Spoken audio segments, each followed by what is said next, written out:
The feeling of drugs when they hit, baby.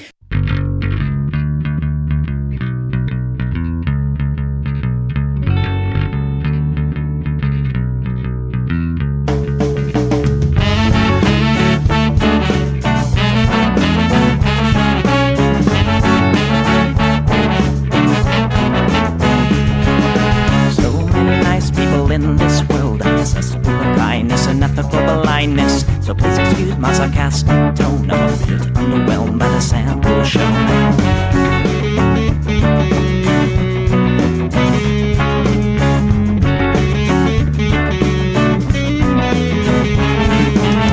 Mr. Bistro fraternity guy, you got my asshole, bloodshot eyes. Get drunk and fight every night. Idolize Bradley, belittle women's rights. Homophobic, racist, and don't give a fucking hey. Do you think you can drive a bigger truck? So wear your baseball cap to the side to let everyone know that you're a nice guy. So cool, was so impressed. Lots of chicks and a barrel chest. Cause you're a real man. Punch for punch, gonna piss in your face while you're passed out drunk. I'm a nice guy, you're a nice guy. He's a nice guy, but all of you are assholes. I'm a nice guy, you're a nice guy. She's a nice guy, but all of you are assholes. Nice guys rule the planets. Oh, I just can't understand it. Conquered divine by deception and lies. Social Darwinism and an overdose of pride. Fuck off, jerk off. I don't wanna hear it. Fuck off, jerk off. Read into the lyrics, cause everybody gets their just desserts. As long as you remember that nice guys finish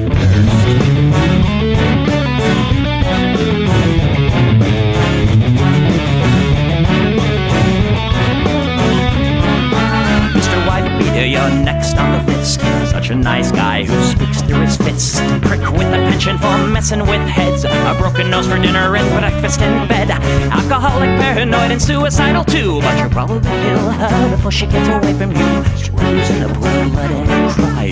All your friends say that you're a nice guy. Have a drink, this one's on me. Look, you're doing fine, losing to your disease. Comatose, I'll pack your bags. Bury you alive, castrated and gagged. I'm a nice guy, you're a nice guy. We're all nice guys, but all of you are assholes. He's a nice guy, she's a nice guy. Hey, Tom Bone's a nice guy. All of you are assholes. Nice guys rule the planet. The public benefit. Put a body by deception and lies. Social Darwinism and an overdose of pride. Fuck off, jerk off. I don't wanna hear it. Fuck off, jerk off. Read into the lyrics. So let the party spill, quench your thirst. As long as you remember that nice guys finish first.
Welcome live viewers, welcome podcast listeners. This is the Plex. We do this show live on Sundays, 7 p.m. Pacific on Twitch, twitch.tv/EchoPlex Media. If you'd like to support this project, go to patreon.com/EchoPlex or eplex.store. Subscribe at the $5 a month or higher level, and we will get you the entire show the next day, including Red Light, which is, I don't know, maybe the good part of the show. Who fucking knows? Anyway, I'm producer Dave. You can find me on Blue Sky at Plex-Dave. And, things seem a little bit dire, but I would like to remind you of something important.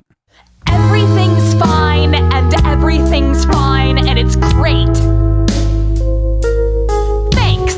Everything's fine, and everything's fine, and it's great. Thanks. Everything's fine, and everything's fine, and it's great. Thanks. Everything's fine, and everything's fine. I hope you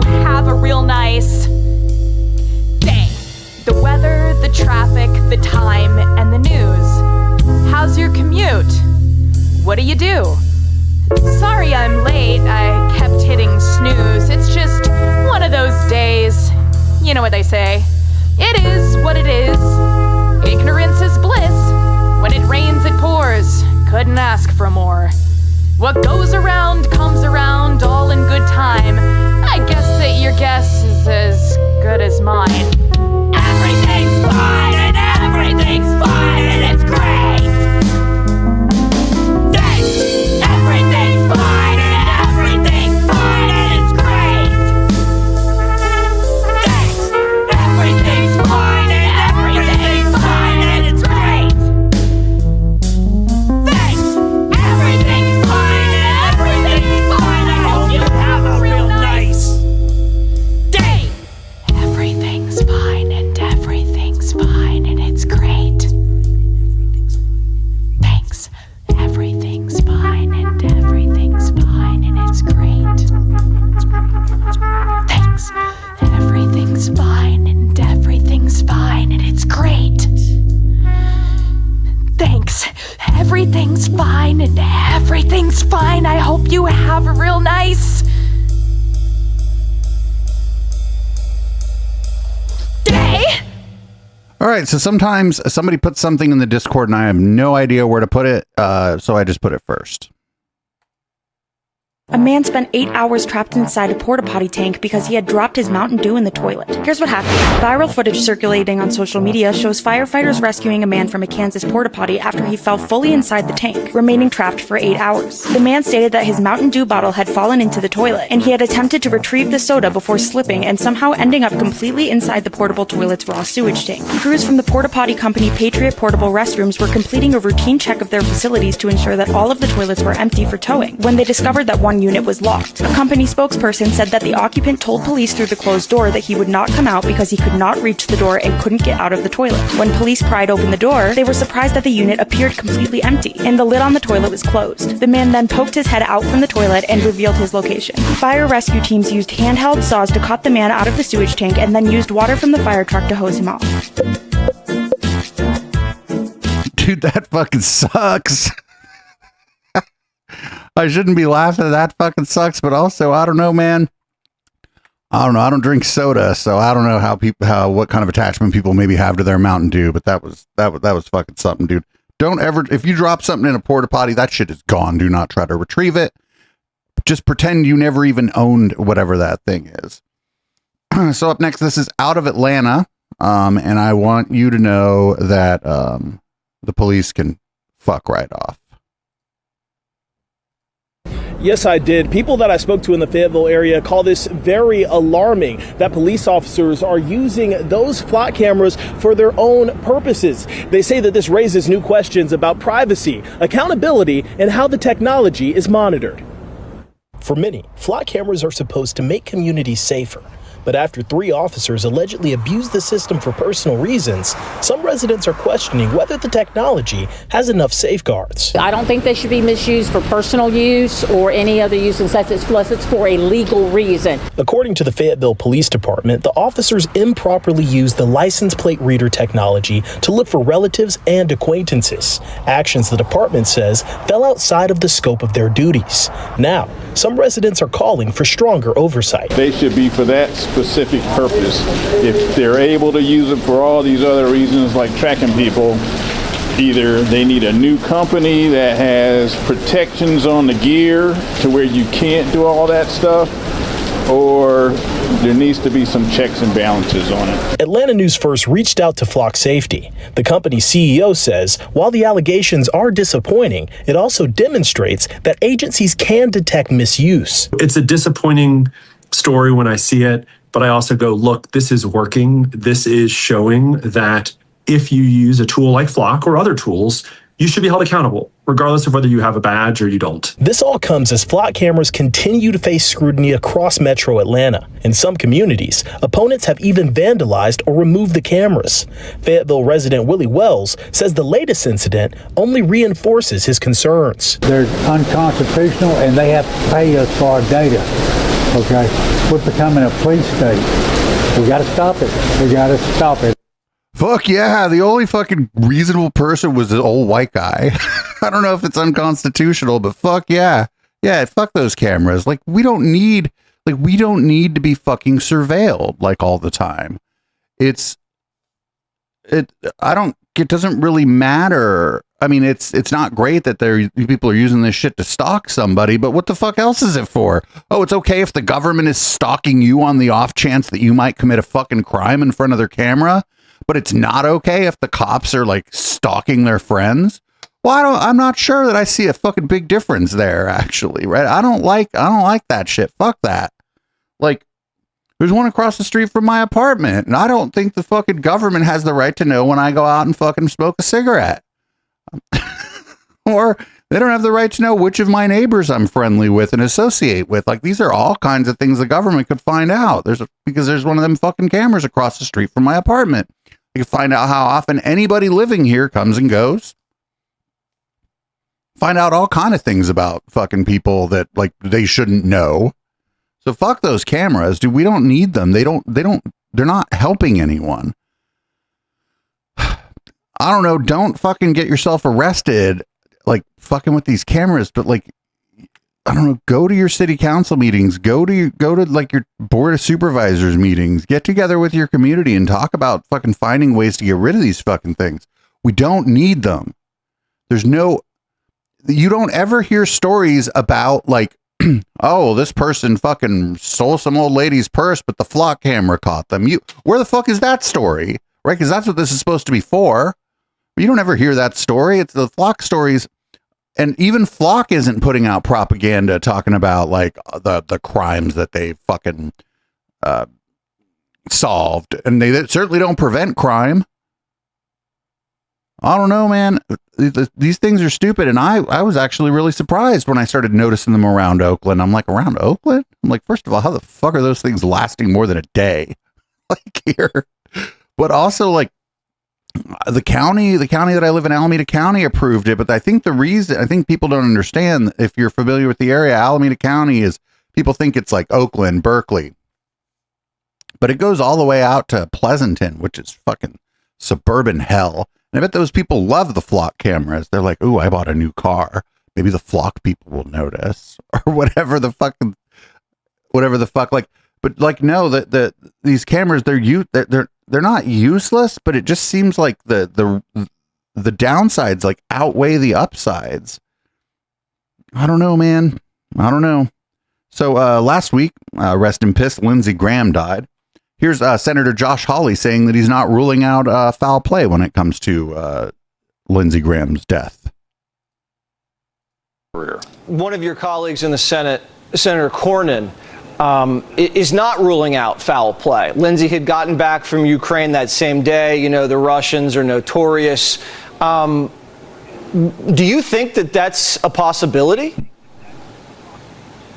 Listen, I think that the FBI, I know, is involved in this. I think it is only wise and smart to look at every angle here. I absolutely think there should be a full toxicology report, autopsy, the whole thing.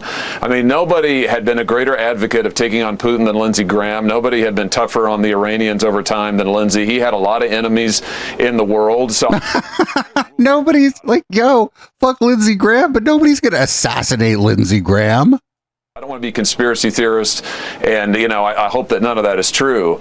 But the truth is that we've lost a good man. The Senate's lost a good man who was doing a lot of good work, and I think we owe it to his constituents and the American people to get the truth. I do, too. And there's no evidence of that, but, you know, it can't be ruled out, especially with the things that have gone down in the history of that country. Literally, the motherfucker died of the exact same kind of heart disease that killed his father at, if I'm not mistaken, like within a year of the same age that it took his father out. So that, oh man, people die of heart disease. Like men die of heart disease. I know, you know, I don't like even Lindsey Graham, who people make fun of, you know, for maybe being gay or whatever. He's a man. So you know what? I bet he didn't do a lot as much as he should have. I bet he didn't go to the fucking doctor. I bet they could have caught this, found out what this was or whatever. Not that I'm sad that he's dead or whatever, but like he literally almost the same age and the same exact fucking kind of heart disease that killed his dad. There's no mystery here. He died of heart disease. People die of heart disease all the time.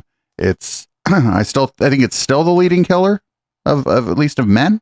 Although it could be cancer now as people live longer. I don't know. Anyway, here's Mark Levin trying to make the case that Lindsey Graham was, of all things, a humanitarian. I'd love your thoughts, Mark. My thoughts haven't changed for months. Pound the hell out of them till you pound them into submission. No more negotiations. It's our way or the highway. That's the way it works.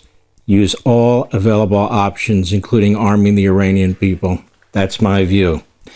Oh, that's worked out so well for us in the past. Anybody remember when in the 1980s, the United States armed and geopolitically seeded the Mujahideen fighters? Anybody remember that? They're Afghan freedom fighters, actually. This goes great for us. Yeah, let's go ahead. Let's arm and train a resistance group to the Iranian government. This is a fucking time-tested fucking thing that the United States does that always works really well and never results in bad outcomes for the United States or anybody else. Lindsey Graham was a remarkable statesman, a remarkable leader. He had 100 senators. He was a standout among 100. And why was he a standout? He was funny. He had a great personality, and all that is true. He was a character, but he was a principled man. And I resent when people call him a warmonger. You should call him a man's man, because that would be fun. And he was a warmonger. He never fucking met a conflict he didn't want the United States to get involved in. Like, oh, he was a policy hawk. It's like, no, bitch, that's called a warmonger. Warmonger. Warmonger. Yeah, warmonger. Yeah, he's a warmonger. This motherfucker, this dude loved war. Didn't want to, I think he served in the Air National Guard or something. So it's not, it's not like other people who weren't willing to like serve, but like, I don't know, man, fucking, I don't know, war, like basically every armed conflict the United States got itself into after World War II was fucking not good for anyone. This is a man who saw our allies under attack, and he came to the defense of our allies. He saw innocent people who wanted liberation, and he came to the defense of innocent people who wanted liberation. That's why he is loved by the Persian people. He is loved by the Persian, dude. The Persian. What do you mean Persian? Maybe it's when I think of Persian, I just think of a lot of jewelry.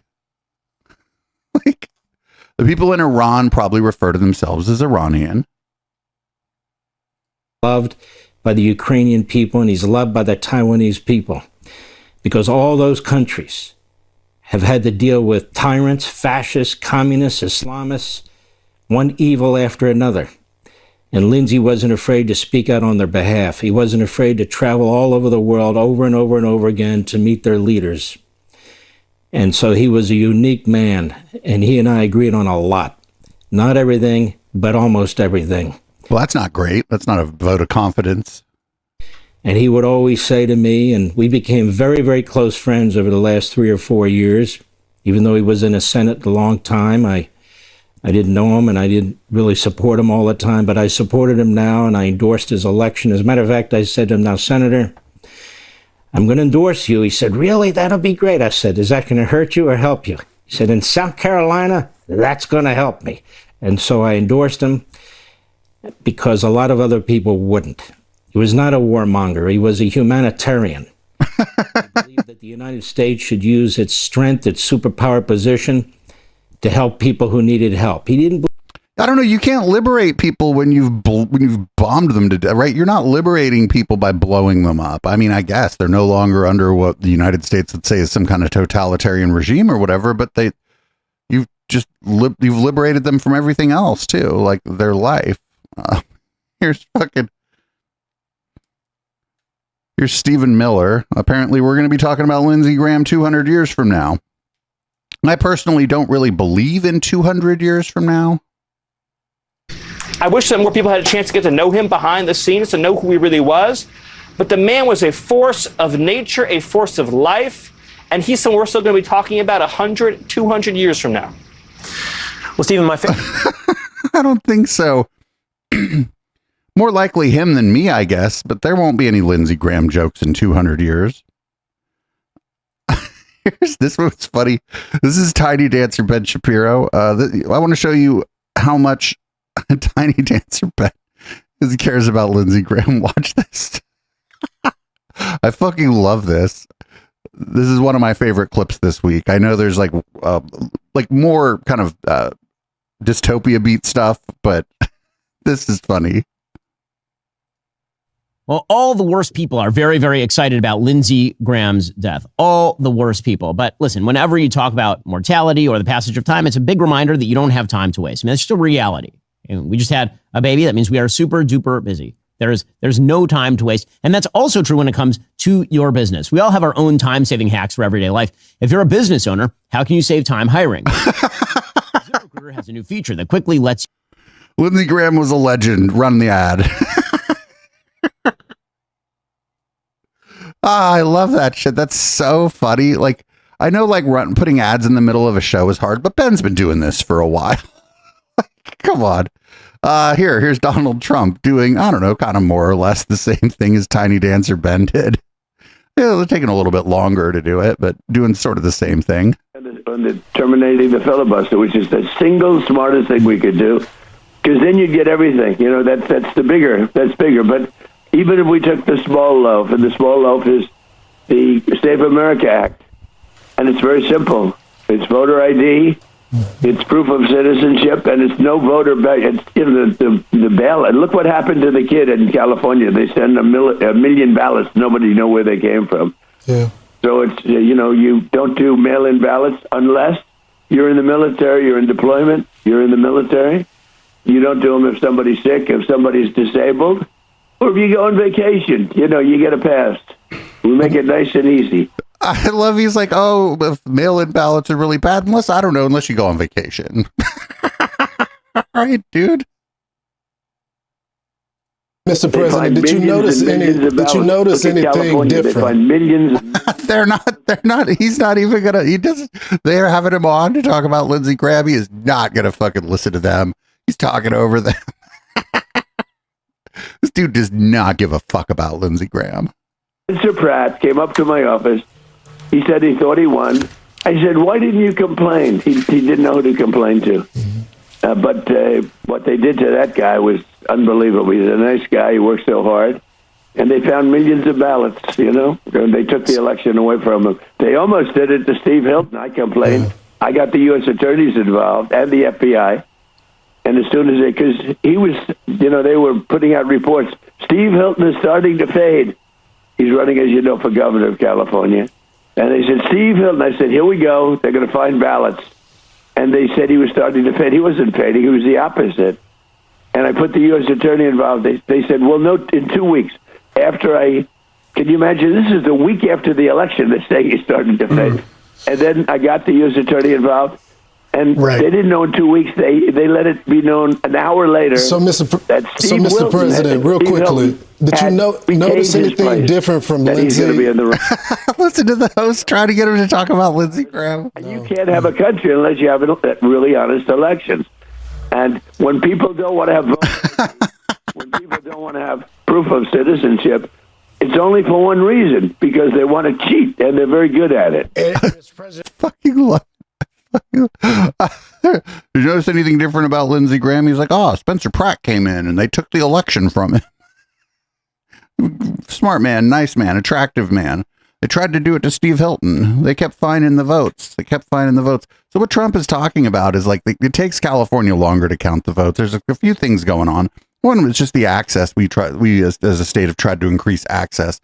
But also, I don't think most people understand Los Angeles. Like, just the amount of fucking people. And like, I don't know. Sometimes you have to cure ballots. Like, there's all different kind of things that can go on. It makes it take longer. Wouldn't be the worst thing in the world for California, maybe, to try to find ways to speed up the process. But just because the process takes longer than some people would like doesn't mean that it's fraudulent. Now we're going to move on to Iran news. This is from CNN. I guess it's fine, I guess, if the United States takes the Strait of Hormuz. Like having a silly time. I know. I also want to point out, this is just being like technical here.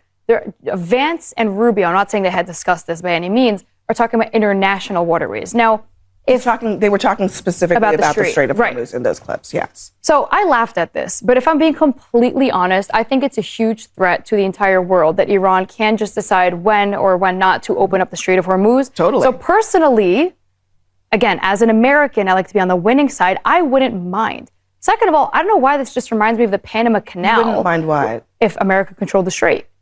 But so, so here's the thing. I'm sure no one he's would not mind. being serious. I don't even think he's being Yeah, what a horrible show. Everyone's talking at the same time.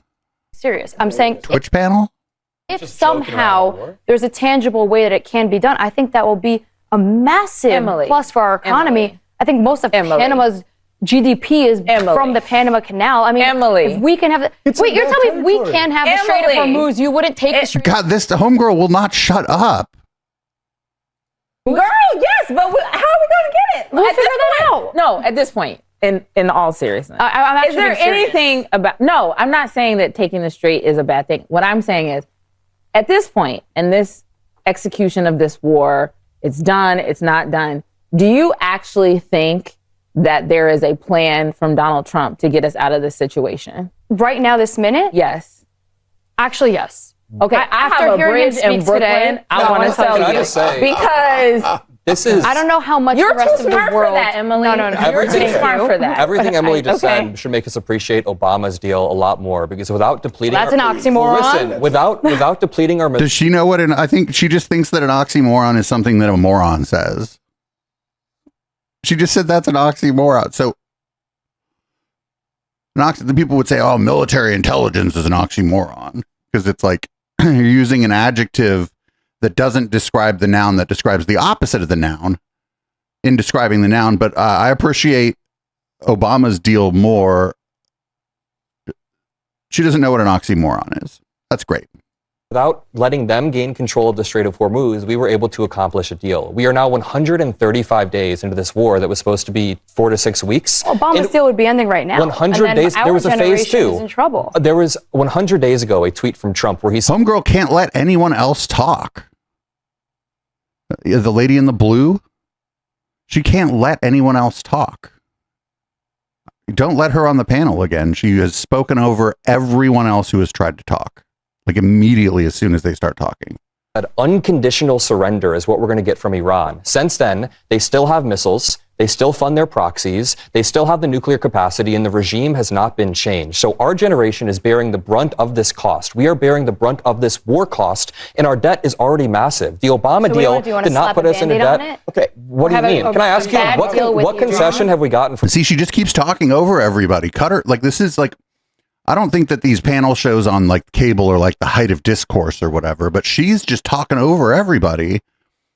Fucking homeowners association ass lady. Horace, what concession have we gotten from Iran so far? You know who the biggest critics are of Obama's plan? It is the Middle East region. All of those partners sitting around, they criticize the partners that now have to pay $300 billion to Iran, the Regardless Gulf of what allies? they have to pay, they asked for relief from what they called a very terrible plan. So when you go around saying it was so great, wait, but who, which country, which leader of which country was asking Trump to fix the deal? I never heard anything about this before. I'm not saying it was great, but they are begging for relief right now. I'm saying it's better than this. Horace, can you name one concession we've gotten from Iran? Now. Can you name one concession? Actually, Horace, I will say they are not really saying a whole lot of anything right now. Yeah, they're saying privately. And also, let's just be clear. This past week has been really terrible for those allies. Bahrain has. I'd never heard anybody say anything about until just then. Maybe Trump said, "Oh, the fucking other Gulf state leaders love me" or whatever. But yeah, but those people are just kissing this guy's ass because they don't have a choice. But I hadn't heard any reporting that the other like nations in the region had a problem with the deal that was made with Iran. I think at the time, was it bilateral or was it multilateral? Were there other like Gulf states that signed on to the deal? I forget the exact details, but I hadn't heard anything about the United States' allies in the Gulf not liking the previous deal that we had with Iran. Also, nobody was closing the Strait of Hormuz until like the United States and Israel started attacking Iran, who was, I mean, I don't know, fuck Iran, but they were over there kind of minding their own business. This is all the United States and Israel's fault. And my hypothesis as to what happened here, and I think I might be right, is that Trump found out that the Israelis were going to bomb Iran, and then he just was like, well, me too. He's like, what do you mean? If there's going to be a military action, I have to be involved. I have to do it too. I think that's what happened. I think it's like highly likely that that's what happened. I don't have any proof of this, but it seems like that's a fucking incredibly likely scenario. Anyway, I guess more attacks on Iran are happening, even though we've ended the war. We got what we wanted, whatever. It's over. It's not over. We have peace. We don't have peace. I'm the best negotiator. My daughter's an 11. So we have them in a position that they don't have any military.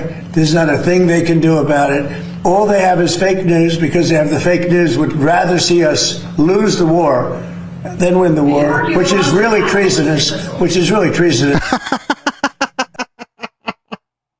It's treasonous. That's Caitlin Collins. Remember when she got hired? Is it Caitlin Collins? Yeah. Remember when she got hired and everybody was like really worried because she came from fucking Tucker Carlson's rag? And she's ended up being like one of the best reporters in the White House press pool. So we're doing another very major attack tonight. They want to make a deal. They came back. We made a deal 2 days ago, and they want to make a deal. They've been negotiating for... We made a deal 2 days ago, but they want to make a deal. This is so confusing. 7 years, but nobody's ever hit them militarily. We're hitting them very hard. Thank you very much, everybody. Thank you. Thank you, guys. Thank you, guys. Thanks, guys. Thank you, Peter. Thank you. Oh, I'm sorry. This is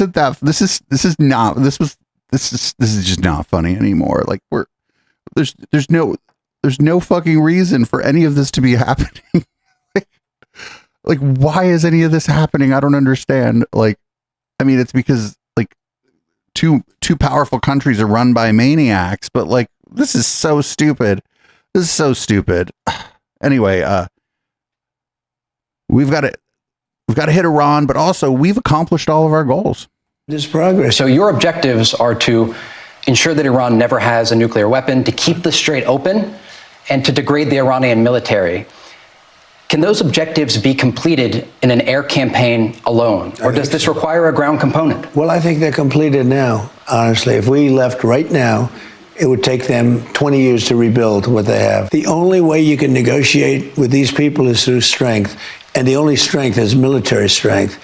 And that's what we've done. And I mean, literally 2 days ago, we had a deal, and then they broke it at the last moment. They broke it. Will these strikes...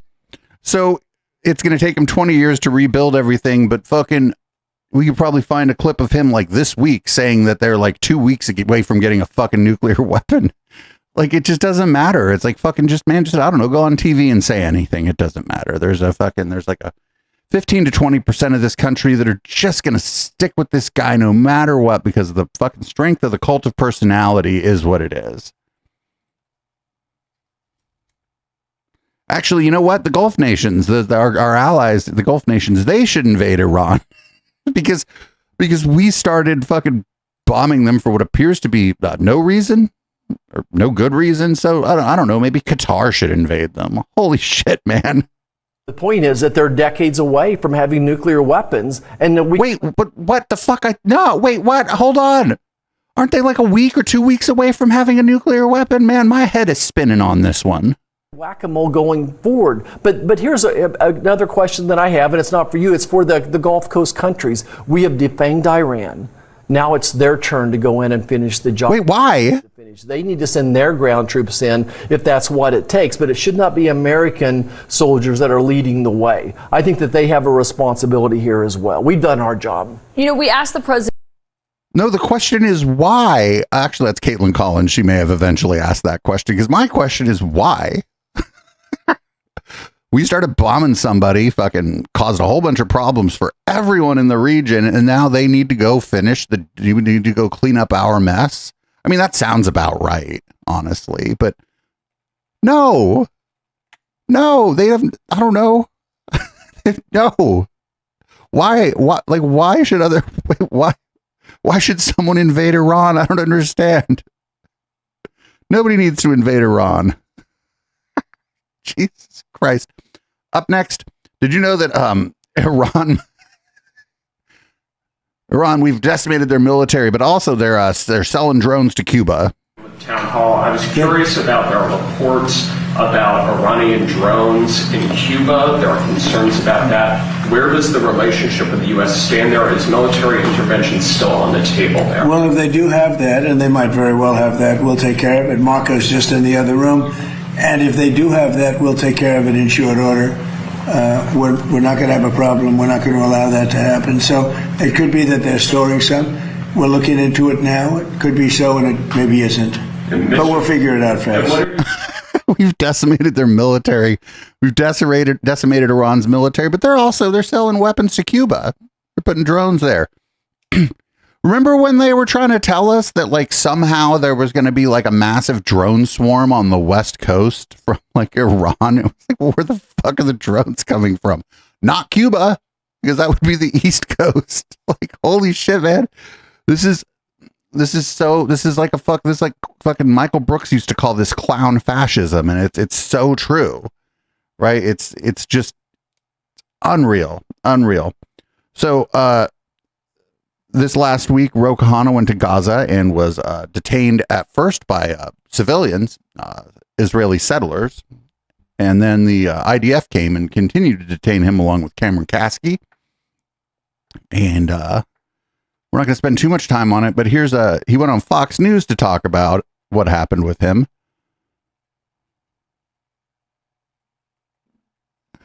And they were, I don't know, they were not very nice to him. They were not very nice to him. I got my problems with Ro Khanna, but like, I don't know, what happened to him sucked. Sir, why did you not coordinate with Israel on this, knowing they're staunch allies of the United States, knowing the recent history of the October 7th massacre? And most importantly, why did you decline to meet with Jewish survivors of the Hamas terror attacks on October 7th? The ambassador is lying. We did inform Sir, at a certain point, if everybody is lying, sir, you have now said Yeah, he's like, you asked me a question. She just immediately started talking over him.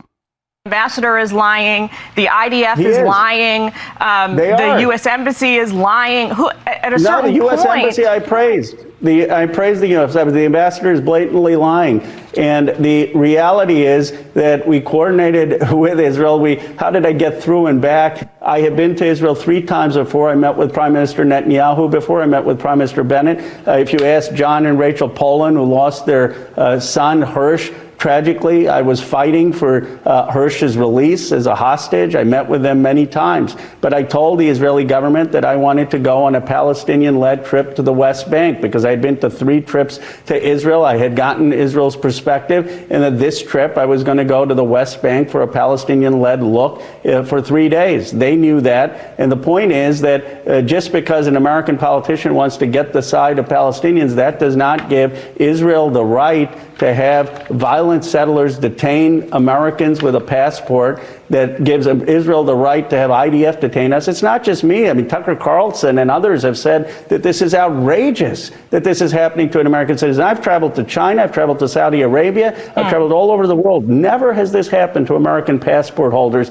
And you may disagree with me on my ideology, but as Americans, we should make it clear, no country I should don't be able disagree to with you disrespect on your Americans that way. ideology, sir. I have no skin in this game. All right, homegirl, sure. It's a question of following the facts here. It's a question of listening to official statements from the government there. It's also the reality of going into what was a restricted area without any prior coordination. That is was just false. the We first gave fault. Israel a heads up, and Haaretz, the Israeli paper, said that the Israeli government is wrong. The oldest paper. And all I want people to do is watch the videos. They came out today. We have, and they'll sir. see We with have, their and eyes. we've been playing them all throughout the segment too, so that our No, viewers there's a can new see video. There's a new what is video that happening came here. out. There's a body cam video for 1 minute and 30 seconds by an Israeli citizen, Nadav Wyman, who came out, who shows that the IDF... we will take a look at that too, sir. We will take a look at that. But thank you for taking time with us this morning. Thank you. And every American should be outraged with what happened. Okay, Bill? She's like, I have no skin in this game. It's like, homegirl, you went after him immediately. Why didn't you meet with these people? Why didn't you meet with these people? He's like, I've been to Israel 3 times. I wanted to go to the West Bank. I wanted to go to Palestinians and talk to them. And she's like, why did you go visit with the survivors of October 7th? Oh, I have no skin in the game. No skin in the game. God, what? She sure got him, I guess. This is so stupid. I'm really glad they got out of there okay. Like, I have my problems with Ro Khanna. He talks out of both sides of his mouth a lot of the time, especially about tech money. Though he's been recently seems to have been taking less of it. And I think he's pledged to stop taking tech money. I'm not sure though. He also has a super PAC, so things get a little bit muddy there. But Cameron Kasky, he didn't do nothing. He's not taking no super PAC money. Like, I don't know. Seems bad. Seems real bad. Like, imagine if it would have been any other country and a Republican member of Congress, how Fox would have reacted.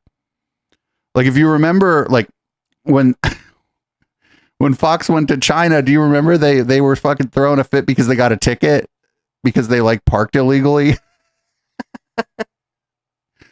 Oh, this is horrible. We got a ticket. It's like, dude, you parked illegally. You can get a ticket if you park illegally. Here's Mark Wayne Mullen claiming that governments from other governments are hacking into United States voting machines. We know, talking about our machines, we know for sure that our foreign adversaries, not our allies, foreign adversaries have parts that are vital pieces in our voting machines. We know that they can access what they consider the key to the back of these machines. He doesn't know what he's talking about. Change voter registration and your vote. We know it's possible. There's not a question. It's not even for debate. One thing that I love about numbers and I love about facts is they don't lie.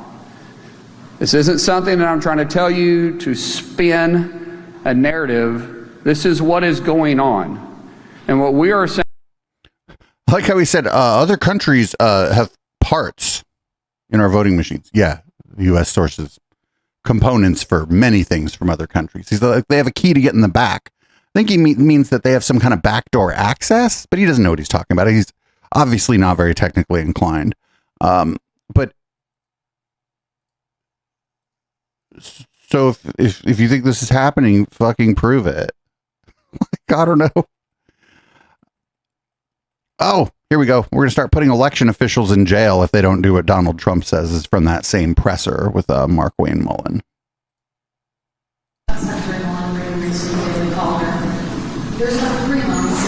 I think I like the Daily Caller better than the Daily Mail. I really don't like the Daily Mail. Yeah. There's about 3 months until the midterm elections. I'm sure people are watching President Trump's speech last night, watching your remarks today, and they're feeling uneasy about casting their vote in the midterm elections. Can you ensure that the midterm elections will be secure?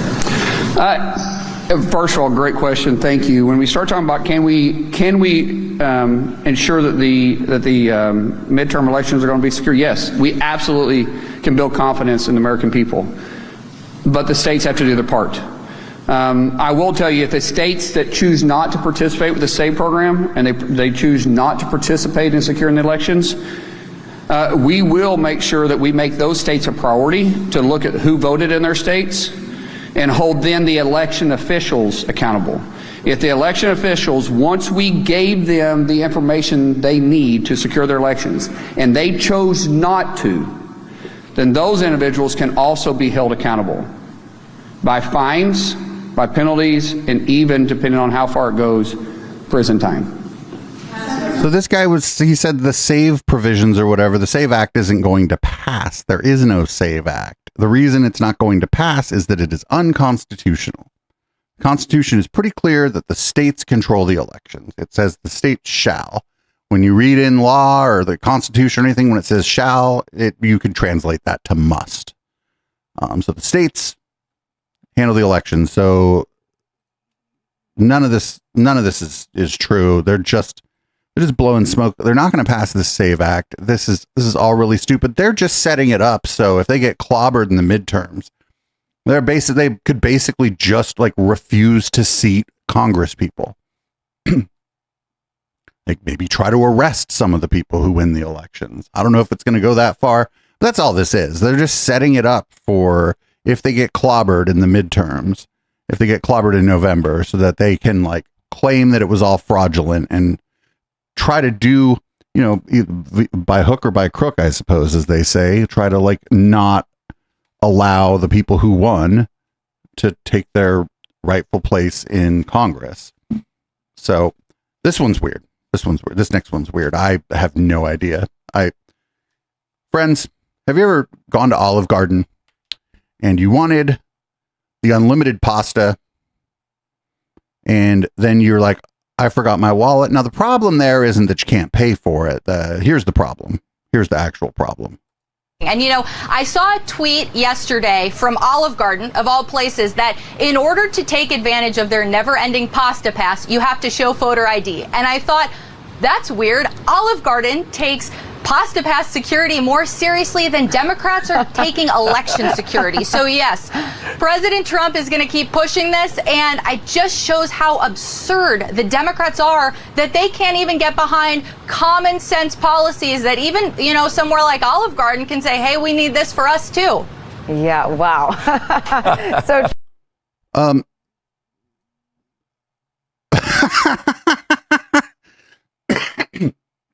I don't know what the never ending pasta pass is. Is it something like you sign up for like a subscription and then like because you've signed up for a subscription, you show up, you're like, I have the never ending pasta pass. They check and make sure you have the never ending pasta pass. I'm just thinking that's a lie, or I don't know. Does Olive Garden have an app? Is there even still Olive Garden? And like somebody in chat was just saying, not for nothing, like the never-ending pasta pass. You don't have a right to never-ending pasta. Oh, you get a card, so it's not an ID card, right? It's like a library card or like a one of those loyalty cards, right? So if I go to Safeway and I have that little safe, nobody uses the physical card anymore. They just use their phone number and app, but I think they still offer that physical card. So that's sort of like an ID, right? If you have that little card that you fucking swipe because you're part of the loyalty program. Is that sort of like an ID? It's sort of like an ID. Jesus Christ. Here's Caroline Levitt. She's being interviewed on, the New York Post. By the New York Post, and she's going to talk a little more about the Epstein stuff. She's obviously going to come out in favor of transparency and accountability. But if you look at how this Epstein story sort of evolved over the past week, it's classic Washington hoax. Yes. You have Democrats on the Oversight Committee leaking redacted information to their favorite reporter at CNN, who then pops the story with that redacted information and does not reveal that the unredacted version is available. And the unredacted version proves that the so-called victim in this email is a woman who is unfortunately deceased, but prior to her death said on numerous occasions that President Trump never did anything wrong and was always incredibly friendly in her interactions with him. And so maybe she wasn't his type. it's a purposeful leak to try to manufacture this news cycle to drag the president. And we've seen this play out so many times. It is a classic playbook of the Democrats using their friends in the fake news to spin up a narrative about the president. And so we just don't tolerate it. We don't give in. We just call it out for what it is. And we move on and we focus on the issues that we know the president was elected on. And I would just add one more thing on Epstein. But the president was elected on releasing the Epstein files. That was one of the things like all his supporters were fucking saying before the election. The Department of Justice has turned over tens of thousands of pages to the House Oversight Committee and to the American people. I mean, they released everything that's legally releasable online or to the House Oversight Committee. They also tried to move grand juries to unseal documents in various states. And unfortunately, those judges declined. And they've been fully cooperating with the House Oversight Committee. So this idea that there's files that the DOJ is hiding or that this administration is not being transparent is just totally false. It's a fallacy. And I understand. That's not what a fallacy doesn't just mean something that's false. People have questions, and when you're on the outside, you're skeptical of government, and people should be. But there is literally nothing to hide, and President Trump has maintained that this entire time. And so, again, this is a classic playbook being run by the Democrats. There's nothing to hide, but also the whole thing's a Democrat hoax. Dude, they tried not to release it for a while, and there's like credible evidence that suggests that Donald Trump had people going through scrubbing his name and redacting his name from the files, from the emails and stuff. This is all fucking insane. This is all insane. Anyway, up next, here's Michael Tracy. You know who the real victims of all of this are? Well, you'll be surprised to find out who the real victims of all this are. Or how about this? This is amazing. School children across the United States who had their school picture day canceled or postponed this year because their parents became convinced that the school photos were being funneled into a global pedophile database based on TikTok rumors. Okay? This happened. Of course, it was like totally bonkers, but you had schools everywhere from Texas, Ohio, New Jersey, Michigan, California, Arizona, postpone or cancel their school picture days. Now, I obtained an email through a public records request for one of these concerns that were registered to a school superintendent in Connecticut. One of these mothers writes, quote, that she's warning that our children's photos were being stolen and used by pedophiles. Another mother wrote that school picture day can, quote, no longer be viewed as safe for children because the school photography company is, quote, connected to pedophiles and the global trafficking of children. Again, this is all just completely made up. So if you have another term than moral panic to describe it, I'm open to suggestions. And by the way, the school that those mothers were writing to did terminate the contract with the school photography company.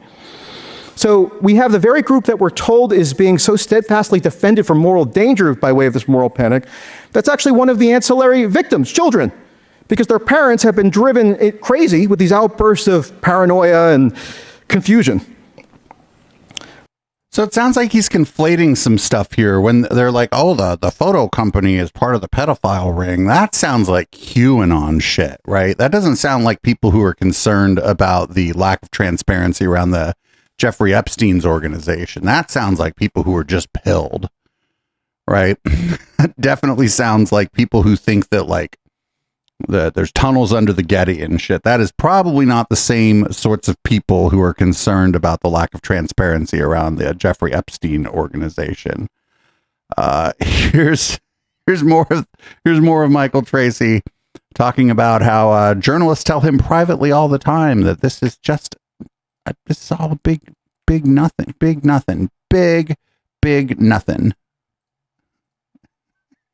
He won't name the journalist, but you know. My opponent has written that the media, in reporting on moral panic, gives the impression of representing a unified moral front, but this is sort of artificial and contrived, and so too with Epstein. The relentless unanimity around this issue is really something to behold.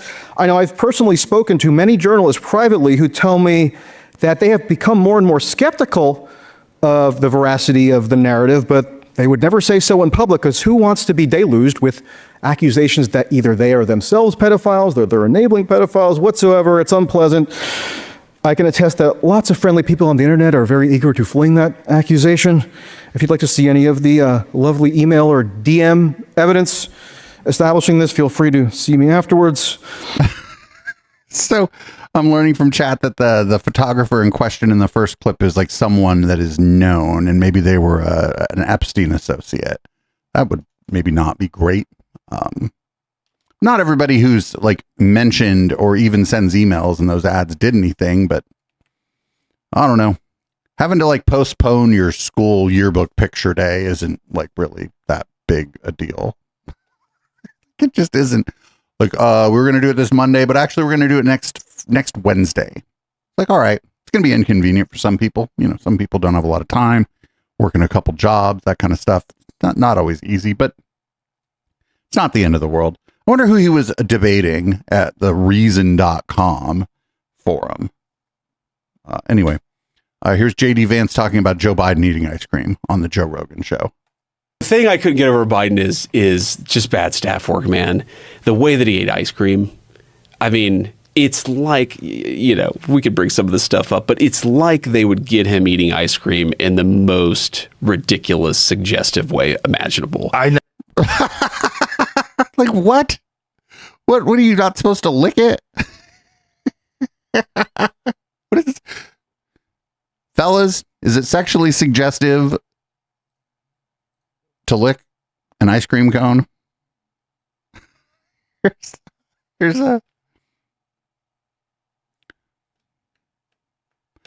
Here's a story about a Trump coin, but not the rug pull kind. I think Trump is literally trying to put his a face on a coin.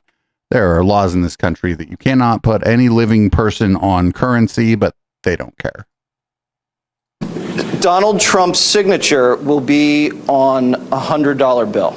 Well, it's going to be on all the currency for the 250th. Everything. Yes. So that as Treasury Secretary, I only have two mandates. The currency has to say "In God We Trust" somewhere on it, and there cannot be a image of a living person, but we have the president's signature, which again, I think it is appropriate for the 250th. During the 150th, there was a Calvin Coolidge coin, so we can put living people's image. Dude, they melted down all those Calvin Coolidge coins because people were hell mad about it, actually. I don't know if does he not know that?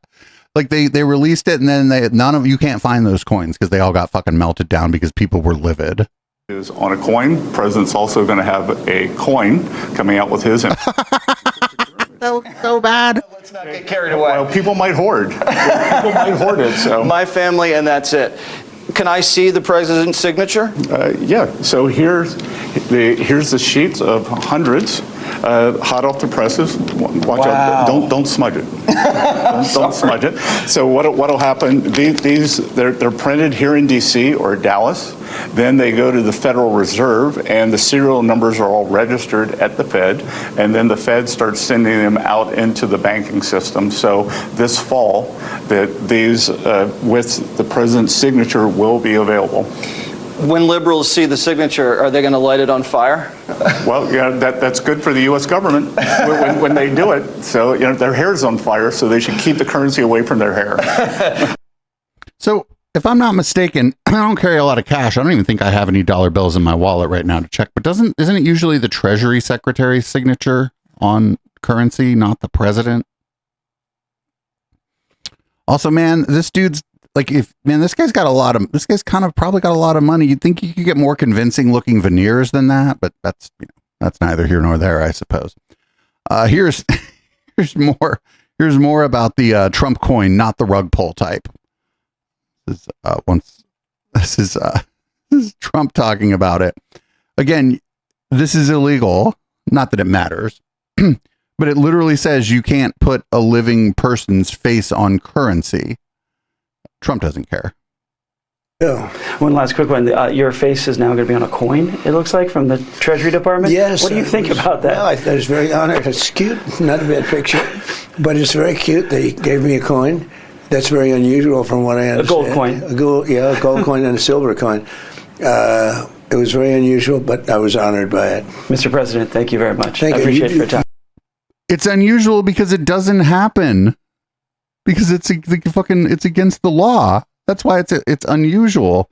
It's like fucking dictator shit to put your face on the currency.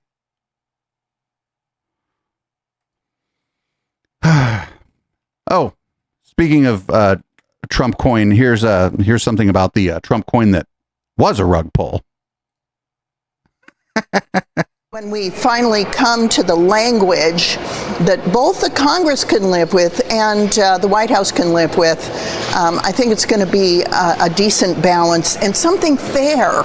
You know, Maria, we can't just legislate for one person.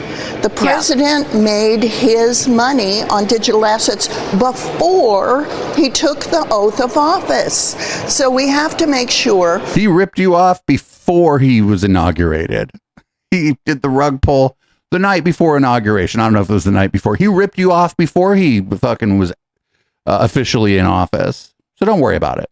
That people, when they are private citizens, can retain their rights to make money and use their intellectual prowess to make money in this country. That's not wrong. In fact, that's kind of the great American capitalist premise. So that's what we're going after. He scammed everyone. It was a scam. The Melania coin was even more obviously a scam. He scammed everyone. Did they not care? I guess he doesn't. I guess they don't care. He scammed everyone. Here's Stephen Miller talking about left-wing terrorism. And by left-wing terrorism, I think he's talking about you and me and everybody who listens to the show and everybody who doesn't like the flock cameras. President Trump issued a directive. In our parlance, it's called a National Security Presidential Memorandum, or NSPM, NSPM 7 to be exact, that directs for the first time in American history all of our law enforcement and intelligence agencies to work together to disrupt, identify, defund, debank, arrest, and prosecute these political terrorists that are operating in our country. He means like Media Matters for America and like Right Wing Watch and like the ACLU and shit, dude. It's so fucking stupid. Here's more. Here's more from that speech on confronting left-wing terrorist groups like Planned Parenthood, Doctors Without Borders. To subjugate, to oppress, and to inflict pain and suffering. It's not a coincidence that when you look at these violent Antifa demonstrations, you see any photograph of those who were assembled. To be blunt, not one of the people that is demonstrating looks like a normal person. Not one looks normal. They're all deformed in some way, in their appearance, in their dress, in their mannerism. Why is that? Why? If you look at two photographs and you see a normal American street, you see an Antifa protest. Why do the people that are violently demonstrating, why is there not one normal-looking person among them? Every one of them, through the course of their life and their decisions, has scarred their body and their appearance in many different ways, to the point in which their outer appearance becomes a manifestation of their inner hatred. Trust your instincts. To all people and across all civilizations, you know what normal is. You know what beautiful is. You know what good is. You know that families are right. You know.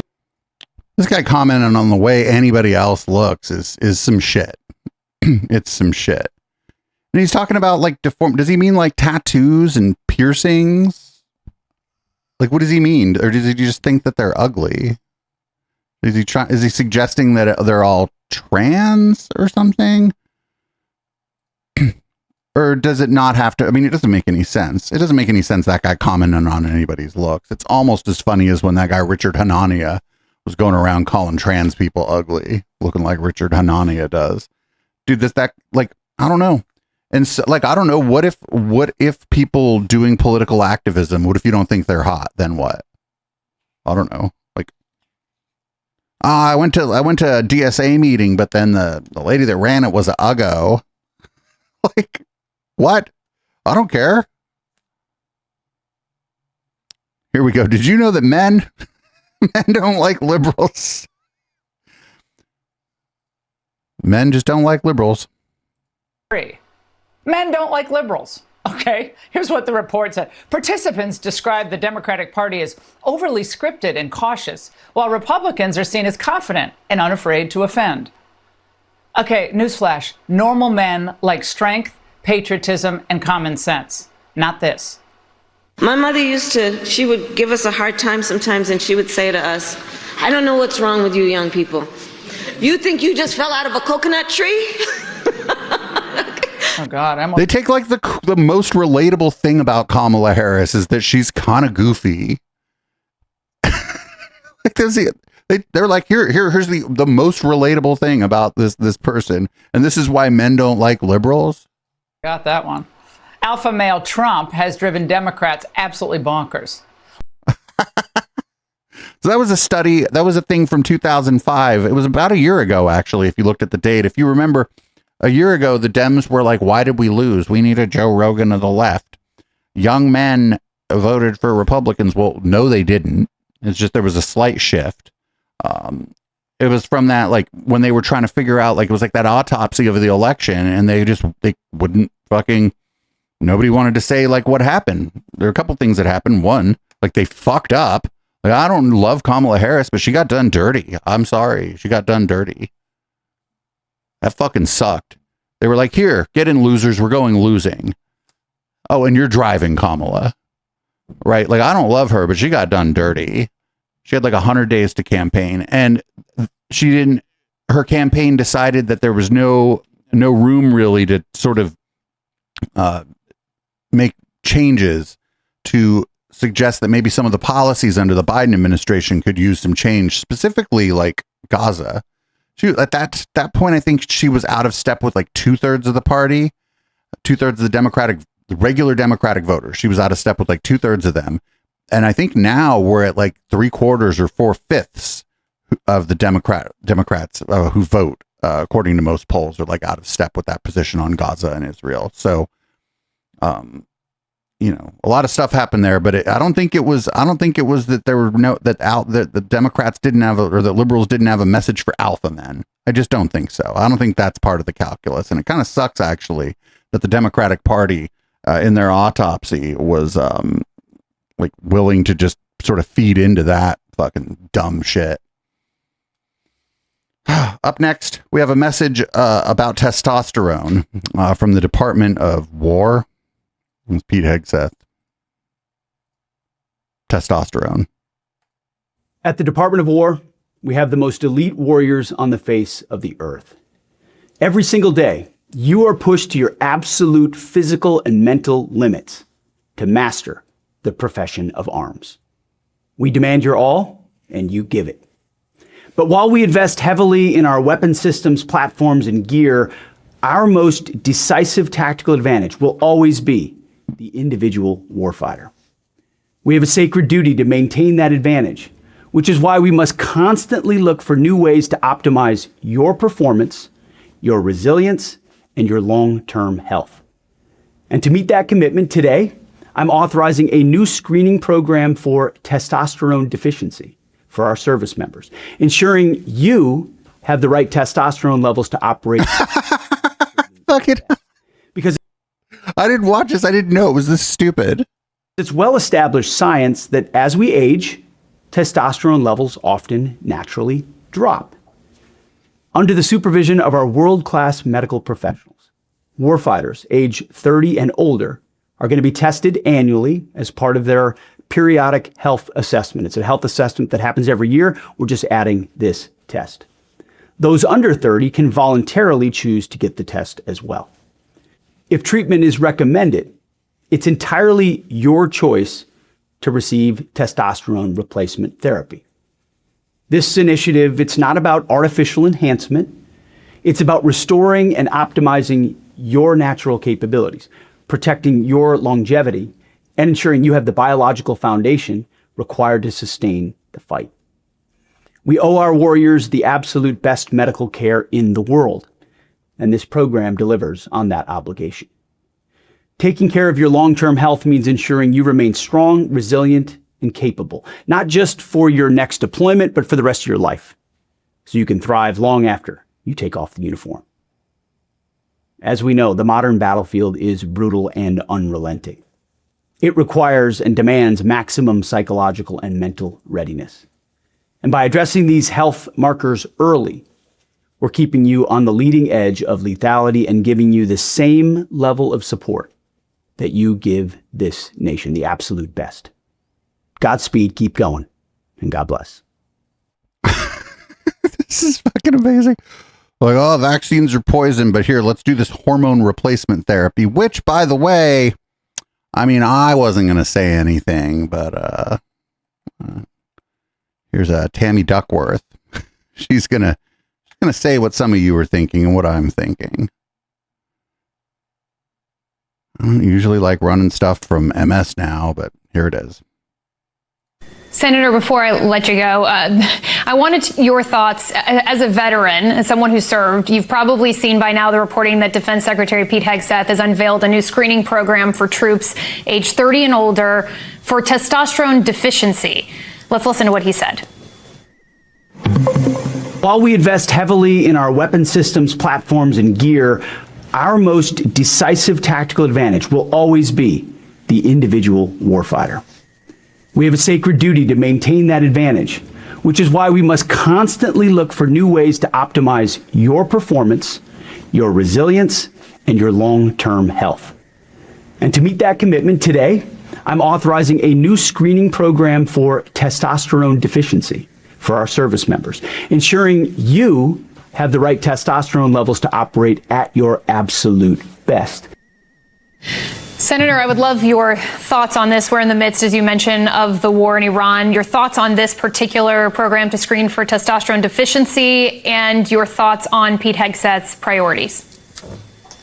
Well, it sounds like gender-affirming care to me, so I'm glad he has come around to supporting gender-affirming care. Look, I'm all for expanding access to health care for our troops. But why would we want to stop at testosterone? Let's extend hormone screenings for all of our brave service members to help us identify fertility issues, for example. Since studies show that both women and men in our military disproportionately face higher rates of infertility than the general population. And frankly, if the testing reveals hormones are low for men or women, let's allow all of our heroes to be able to voluntarily sign up for IVF treatment to help them grow their families. Because frankly, we are more likely to lose our investments in our heroes if they can't have access to IVF treatment to start their families. They're going to leave the military after we've spent hundreds of thousands of dollars to train them. But, I mean, frankly, this is just one more performative bullshit from the least qualified in our nation's history. He has no idea what makes our military strong. And frankly, he's failing at the war in Iran. He has no strategy. He has no end plan. He needs to be focused on that and less on testosterone. Hell yeah! Shout out. I mean, I don't know. I don't even know that much about Tammy Duckworth, but shout out to her for being like, I don't know, sounds like gender affirming care to me. But like, there's no. Like, the problem here is that like people are different. So you're going to have like a wide range of testosterone levels in healthy men of any age, right? This isn't like a prime indicator of your health, right? You should be checking that fucking cholesterol. Right? You should be checking people's blood pressure, check their heart, their lungs, colon screening. That kind of stuff. These are the things that are like you want to catch these things early. Like fluctuations in testosterone. I mean, this stuff like fluctuates day by day too. So this is just dumb. This is just like some kind of fucking fake masculine bullshit, right? But don't worry, we have James Tallarico, who absolutely. Yeah, again, I'm sorry for running another MS Now clip, but I like his response here. This is good. Lieutenant Governor Patrick, actually, let's take a look at him. He says you're not manly enough to actually. This guy. This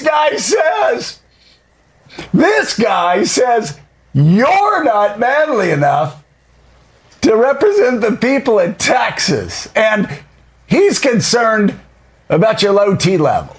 Your manliness. Your manliness. Oh, yeah. Is this, is this a parody? Tell us about their obsession with low T. Yeah, when I first heard this low T thing, I had to look it up.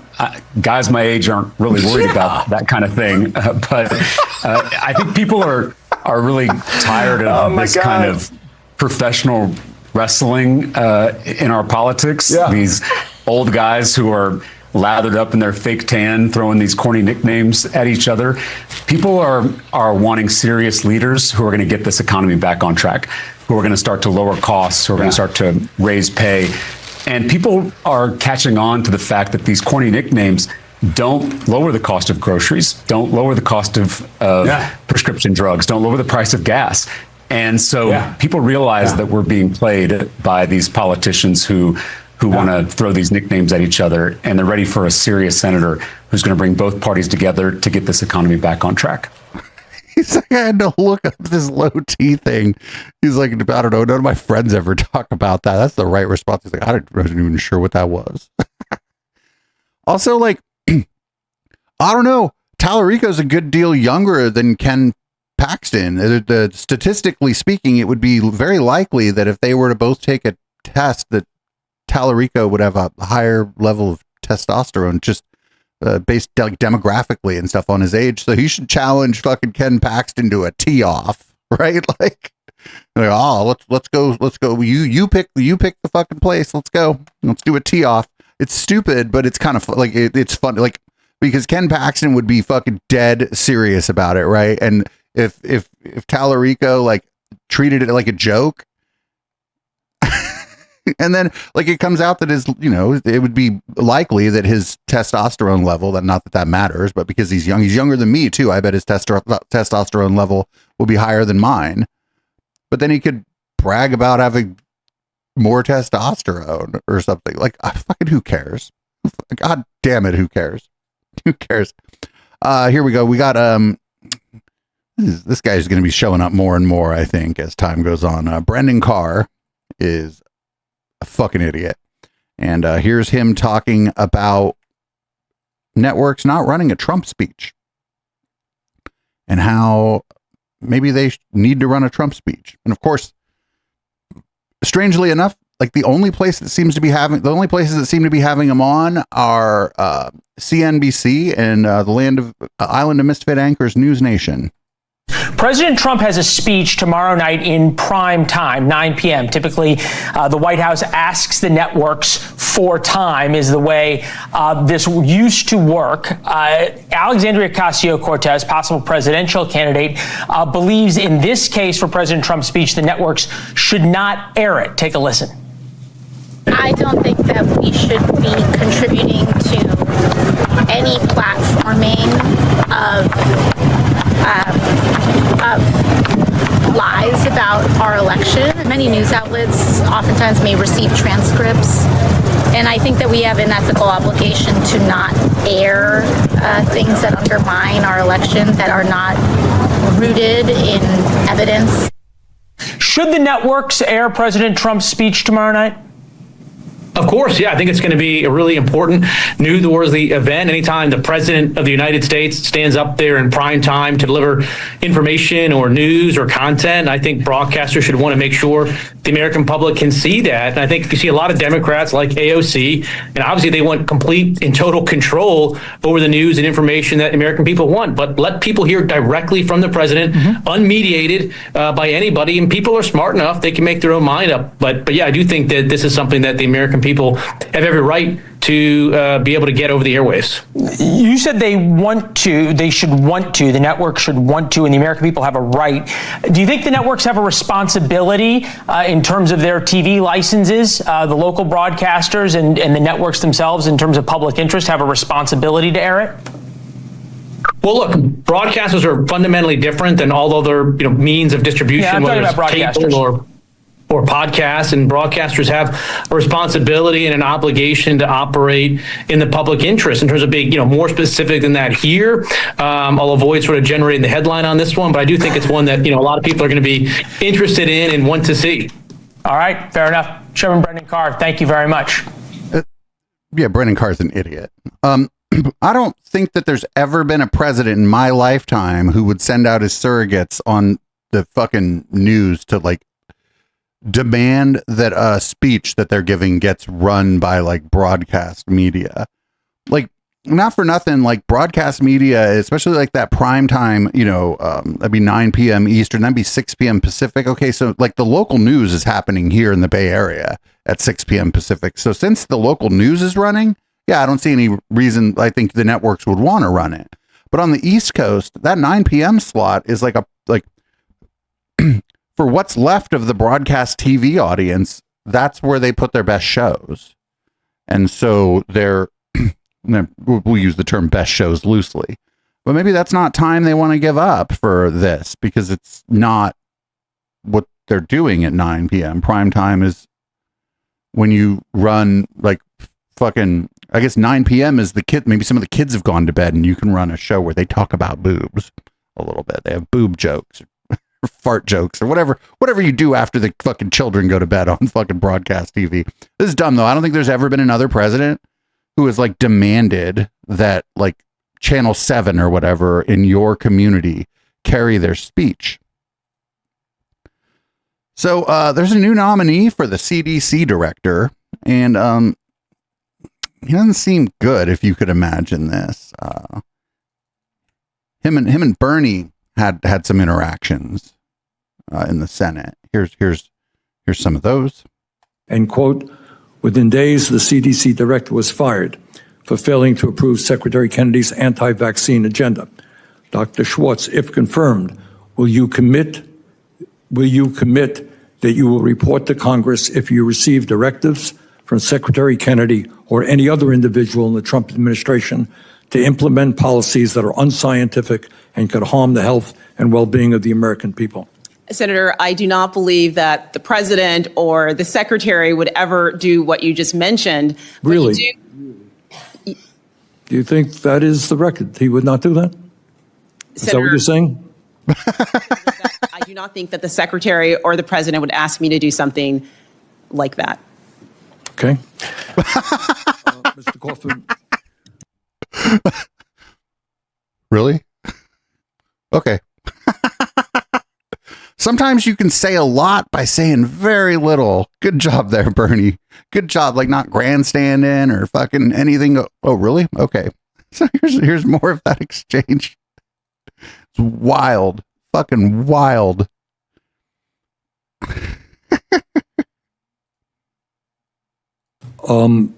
According to the American Medical Association, which represents over 270,000 doctors, quote, an abundance of evidence from decades of scientific studies shows no link between vaccines and autism, end quote.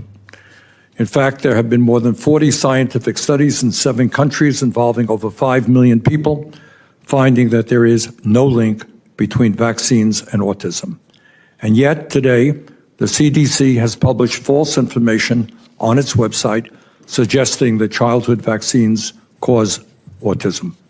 Dr. Schwartz, do you agree the existing scientific evidence shows vaccines do not cause autism? If confirmed, will you commit to removing information on the CDC website suggesting a link between vaccines and autism? Senator, we do not know what causes autism. 1 in 33 children have a diagnosis of autism spectrum disorder, and we owe it to the American people to figure out why. The president has asked Secretary Kennedy to find out what is causing. I don't have a lot of time, and we all want to find the cause of autism. The evidence is overwhelming that vaccines do not cause autism. Do you accept that evidence? I do accept that evidence, Senator. If confirmed, will you commit to removing information on the CDC website suggesting a link between vaccines and autism? If confirmed, Senator, you have my commitment that I will look at that exact website. I have not seen that. I will speak with the secretary to understand why. But the secretary has put that stuff up there.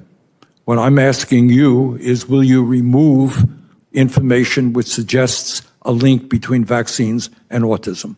Senator, I have been in many situations where I have had to go to my superiors in the military to have conversations, very difficult conversations about things that may not have been that may have been concerning to the troops or to the military personnel. And Wait, what? The military? The same with the secretary. I will go to the secretary. Sorry to interrupt. I just have a brief amendment. Homegirl, you're CDC director. You're not applying for a job at the military. Oh no.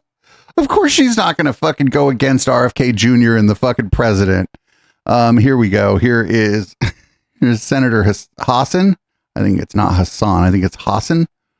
It's a white lady. Maybe it's Hassan. I don't know. Maybe I'm being racist against white people. This is about the flu vaccine. She's like, well, what if there's a really nasty flu?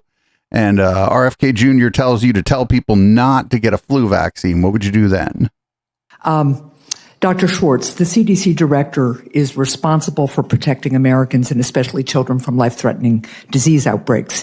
If Secretary Kennedy ordered you to stop promoting the flu vaccine during a deadly flu season, would you carry out that order? Senator, when I was the Deputy Surgeon General, I worked at the Office of the Surgeon General. And one of the things that was very concerning was that the Surgeon General had a number of campaigns, public health campaigns, that he wanted to do. And yet we had very limited resources. Now, ma'am, So I'm asking you a different question, and I have limited time. So if you are instructed to stop promoting the flu vaccine during a deadly flu season, would you carry out that order, yes or no? We had to prioritize what we could focus on, what we couldn't Look, focus on. I'm going to stop you again. This isn't a hypothetical question. The flu season last year killed almost 300 children, and we have clear data from the CDC that the best way to save children's lives is by giving them the flu vaccine. Nevertheless, in the middle of the deadly flu outbreak last year, Secretary Kennedy personally directed the CDC to immediately stop all promotion of the flu vaccine, including promotion campaigns that were already planned and paid for. So I want to give you a chance to answer again. If the secretary ordered you to stop promoting the flu vaccine during a deadly flu season for children, would you carry out that order, yes or no? So, Senator, I don't speak in hypotheticals, but This isn't a hypothetical. It happened, and I've got the email if you want to see it later. So yes or no? Are you going to protect our kids, or are you going to follow an uninformed order from the secretary? Senator, I will always protect our children. So you would refuse that order, yes or no? Senator, my understanding of what happened back then was that the secretary Back then, when you say back then, you don't usually mean like 9 months ago. Various priorities, and as he's looking at his priorities in terms of what to fund, what not to fund. I'm sorry, that's not acceptable. You just heard Senator Kaine talk about the appropriations process. The money was in the budget. It was there, and it protects and saves lives. And your answer is really disappointing. Let's go on to another issue. Hell yeah, get her. Fucking, like, dude, fucking, I don't know. There should be some way in which during these hearings, there's a, I don't know how you would do it, right? But there should be some way to compel people to just answer a yes or no question. I don't know what, or you could just say, I don't know.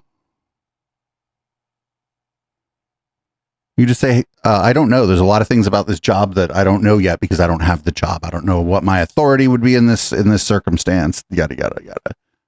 Or, yes, but I think it's because I have to follow the orders of my superiors or I will be fired, which would be a fine answer too, right? Like, there any way you could no but yes and, so you answer the question and then you fucking start fucking hedging your answer or whatever the fuck. But like this thing where you start just telling a fucking story is so dumb. We got one more. This is not a great confirmation hearing. On to another issue. Federal regulations and decades of precedent make it clear that if confirmed, you would be at the top of the chain of command for vaccine recommendations to the public in the United States. So, Dr. Schwartz, do you agree that you will be at the top of the chain of command with regard to final vaccine recommendations? Senator, my understanding is when the Advisory Committee on Immunization Practices makes a recommendation regarding vaccines, they've been doing this since the 1960s. Right. The CDC takes those recommendations. The CDC director will work with this career scientist, work with the chief medical officer of the CDC to analyze those recommendations, look at the evidence that the ACIP used to make those recommendations. And then the CDC director certainly can make that decision regarding should they accept or not accept those recommendations. But I also understand, and I could be wrong on this, that the secretary ultimately has the policy decision regarding that. Let me update you. The president here is clear, and even the recent charter that Secretary Kennedy's new ACIP will operate under makes clear that the recommendations go to the CDC director. The CDC director, after consultation, examining the recommendations, all the things you just said, decides whether to adopt those recommendations or not. And then the charter says they inform the secretary. The buck stops with the CDC director when it comes to vaccine recommendations. So do you commit that you will consider and make decisions on vaccine recommendations from scientific experts without political interference from outside the chain? Well, the answer to this question is no. She wouldn't be nominated for this if that was going to be her position. Command, including Secretary Kennedy or President Trump. Senator, your premise is interesting. I don't think the secretary or the president would do what you just said, but you have my commitment to follow the science wherever the science may lead. The secretary has interfered with vaccine recommendations to the point that he has dismantled ACIP and rewritten the charter in an attempt to provide a particular scientific, or I would say unscientific, view on vaccine safety. It is outrageous and it is making us less safe. And I hope very much, if you are confirmed, that you will stand up to that kind of political interference. Thank you, Mr. Chair. Fuck no, she won't. She wouldn't be fucking nominated if she was like going to do any of that. No, she's going to do what she's told. I don't know if she herself is an anti-vaxxer. I haven't looked into like her history or whatever, but I could tell you that if she's nominated for this job by the Trump administration, and especially if RFK Jr. had anything to do with with deciding who the nominee was, that no, she's not gonna be all, oh, you should get vaccinated. I don't care what what RFK Jr. says. No, of course she's not gonna do that. Fuck no. Anyway, since we're talking about health, here's Dr. Oz and Cocaine Don Jr. talking about soda. Office. He'll pepper. Bobby and I usually go to the meetings together. So he'll first start off with candy bars, that little candy jar he'll call it. He'll hit the red button, and then comes the diet soda pops, which is your dad argues that diet soda is good for him because it kills grass. It's poured on grass, so therefore it must kill cancer cells inside the body. So he'll try to, please. I'm not even going to argue this right now. We were on Air Force One the other day, and I walk in there because he wants to talk about something, and he's got an orange soft drink on his desk. Fanta. He drinks Fanta. That's what I didn't want to say the brand name on the podcast. He's got Fanta on the desk, and I say, "Are you kidding me?" So he starts to like sheepishly grin. He goes, "This stuff's good for me. It kills cancer cells." And then he tells me it's fresh squeezed. So how bad could it be for you? Okay. But then maybe he's onto something, because I will say this. I know a lot of guys pushing 80. He's not onto something. What the fuck is this? This is so unserious. But it's deadly serious. Here's RFK Jr. with a very inspiring video about your health, including Deuce Bigelow, male gigolo. America has the highest chronic disease burden of any nation in the world, but luckily we have a president now who has a plan for ending it. But it begins with you taking back your own health. You can do it. Get active. Eat real food. You can do it. This guy's got he couldn't do the making copies, so he had to do the you can do it, because he's only got two. Here's RFK Jr. He's taking questions, but only about the food at hospitals. I don't know. I assume the food at hospitals is fine. you. Yeah, thank you so much to all of our incredible speakers. We're now going to move on to our Q&A.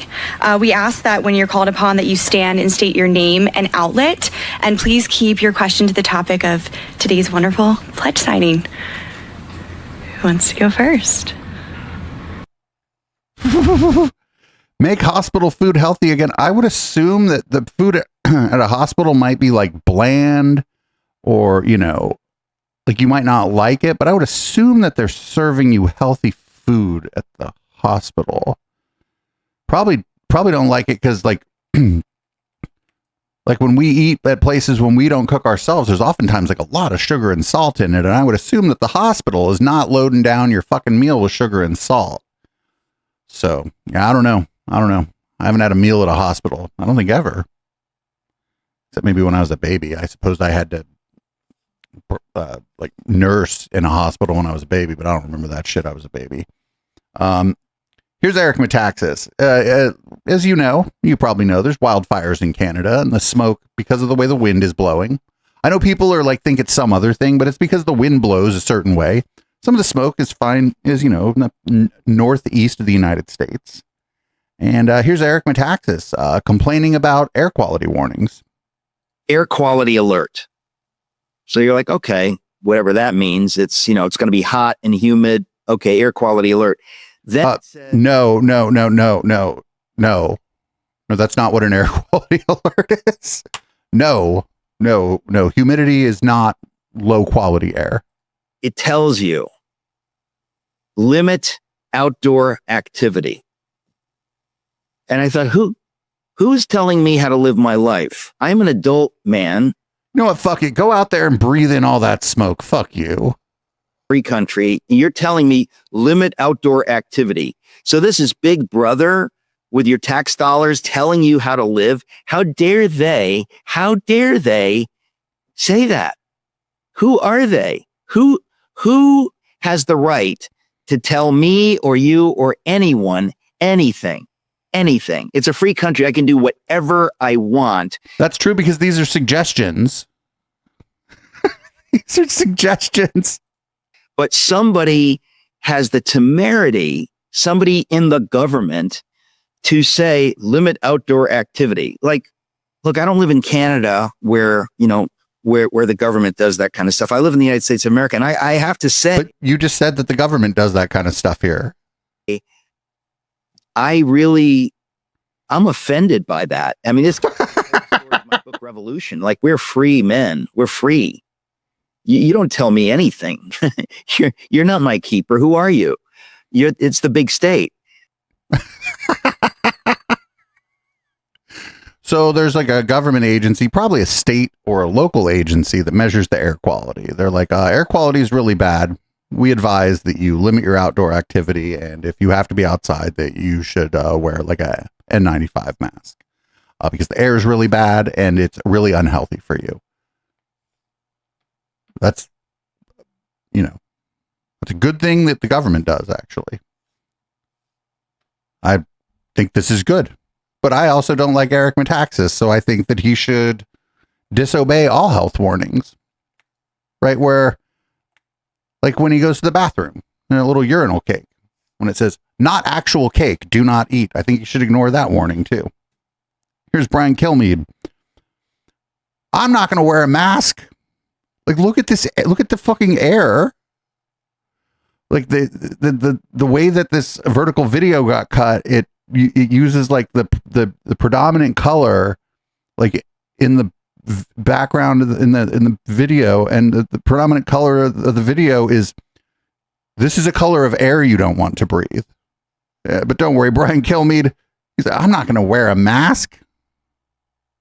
What you can do is limit your exposure. And believe it or not, I hate to say this, I know you're going to cringe, but those KN95 masks. Not a chance. Not a chance. They actually get rid of 95% of the particles. It's the particles in the smoke that lodge in your lungs. They're very, very small. No mandates here. No mandate. Just Dr. Siegel saying, if you're at risk, you can wear one of those masks. What? Like, yeah. Yes. Air is so bad. Yes. They're like, nah, fuck you. Jesus Christ.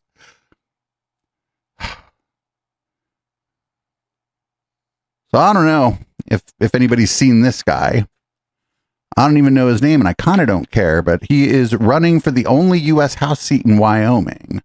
And here is, I'd call this an ad, but it looks like a vertical video that I'm kind of surprised he's not doing from the front seat of a truck.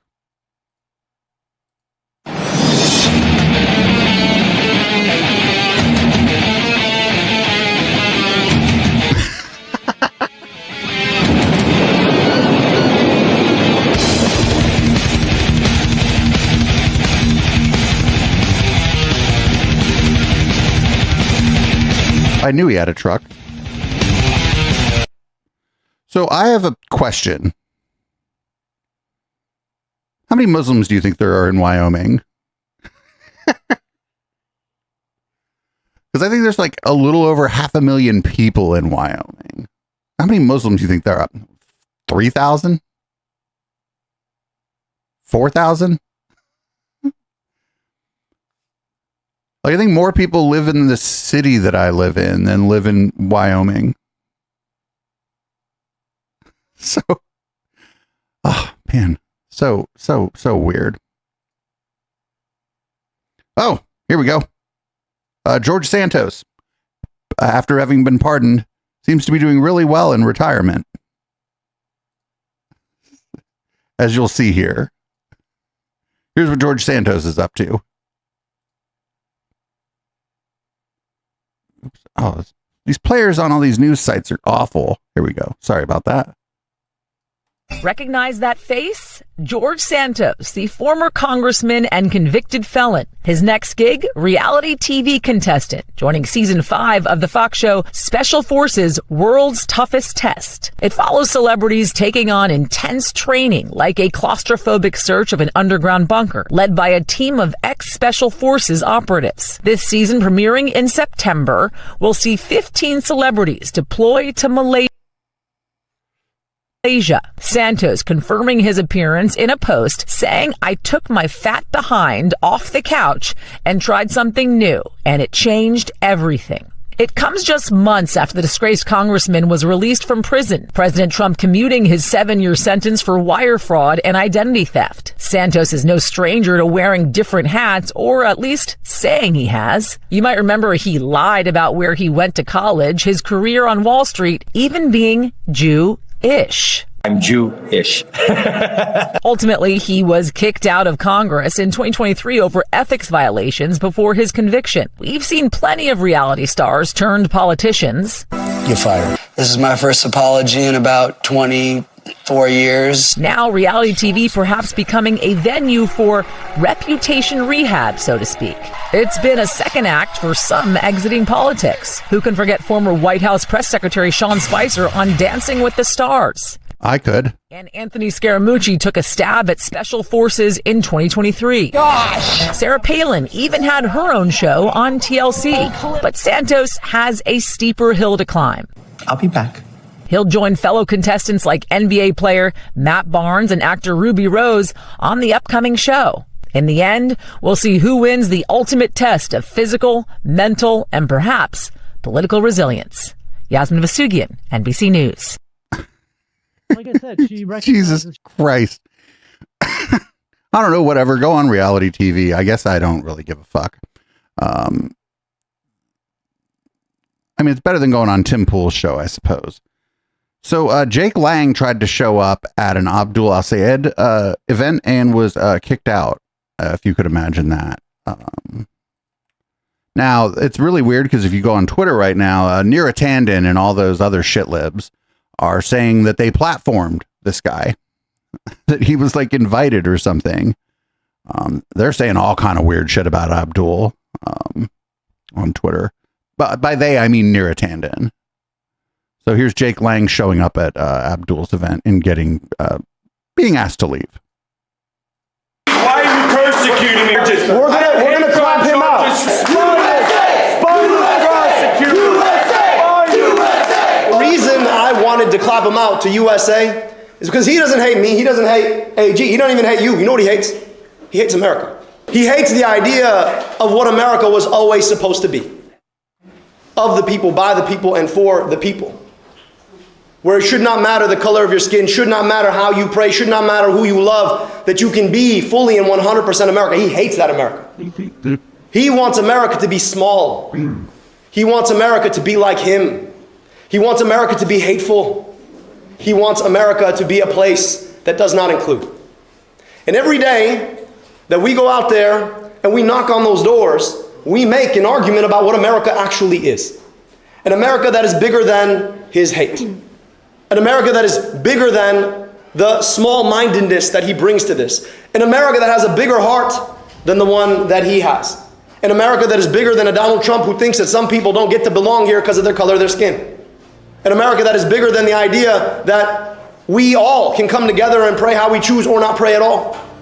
An America that is bigger than Mike Rogers and the corporate corruption that they all take to run these campaigns to pick our pocket. The America they believe in is one where a few people who look a particular way get to siphon off your money to make billions. That's the America they want. That's the America he represents. That's the America he's so mad he didn't get. And as much as that's an ugly display of the America they want for us, this here is a beautiful display of the America we can yet build. Yeah, they're like going after this guy and it's all falling flat because it doesn't seem like there's any skeletons in this guy's closet, and like he's really good at talking to people.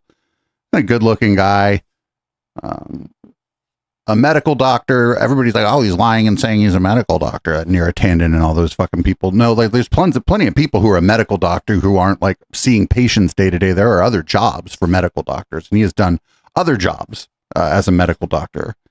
Everything they're trying to do, it's all falling flat. It's not working. The we'll call it criticism from the establishment in the party. It's all falling flat. Like when the one that was the grossest, and again it was Neera Tanden, when Plattner dropped out, she was like, "Oh, Abdul is next," like implying that Abdul, I'll say, had done any kind of sexual assault or rape, which seems like not true. There's no allegations. She had no specifics. She just kind of floated it out there that he must be like a rapist or whatever. So, but I think that like seeing that stuff from his opponents is really good because they are panicking because he is going to win. Haley Stevens is not going to win. And this whole like they had this campaign over the weekend where like a bunch of shit libs, including like Tim Miller from the Bulwark, or like, oh, Haley Stevens is starting to grow on me. And then you started seeing all these fucking people posting the exact same thing. And they're like, no, this is an organic thing. Why are you accusing us of being paid to say this? I got other problems with Tim Miller at the Bulwark. Maybe we can go over that some other day. My main problem is that he hired fucking Kathy Young, who was a part of the Gamergate harassment campaign. Not a great look. Will Summer, who I respect a lot, is also over at the Bulwark, which, whatever. Maybe they, I know he's still doing good work over there. So we got 3 more clips. This one is from Van Jones, and we're not going to go back to part 1. Here's part 2 of something that Van Jones is calling Socialist Summer, but it's not, it's not really in favor of socialism or whatever. Check this out.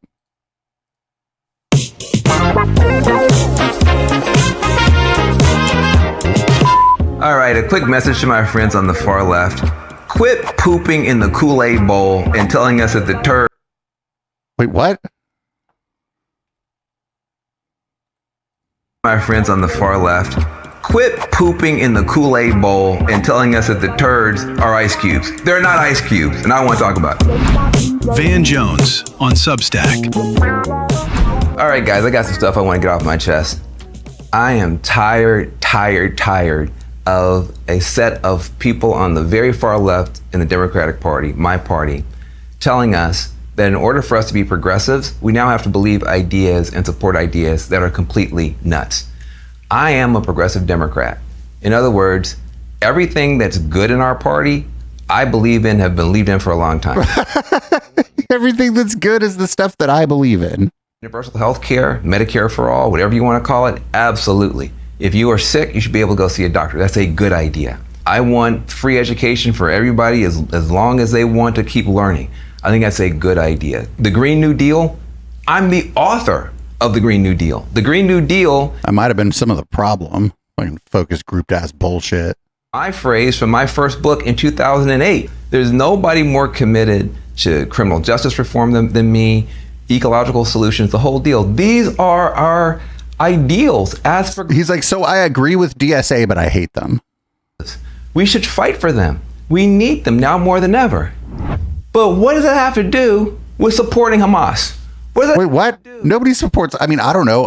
I'm a two minds on this. Actually, if I was in Palestine, I would probably be Hamas, and you probably would be too, Van Jones. With putting up candidates who say we should have no police, no prisons, we can't deport anybody, even if they commit rape or murder. Israel shouldn't exist. These are terrible ideas. No nation state has a right to exist. These are awful ideas. Where did these ideas even come from? If we want people to join this party, okay, then don't vote for her. We want to give them a wonderful punch bowl of wonderful ideas like this. Who is putting the poop in the punch bowl? Bruh. Why are these ideas in our punch bowl? These are regressive ideas. How do you know?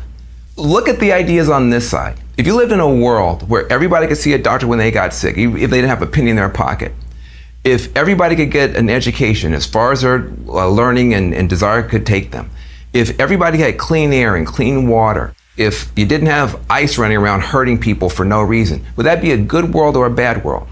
It'd be a great world. We need to progress toward that world. That's called progress. That's called progress. Progressing toward that world is progress, and that's what progressivism is. Get the whole fuck out of here.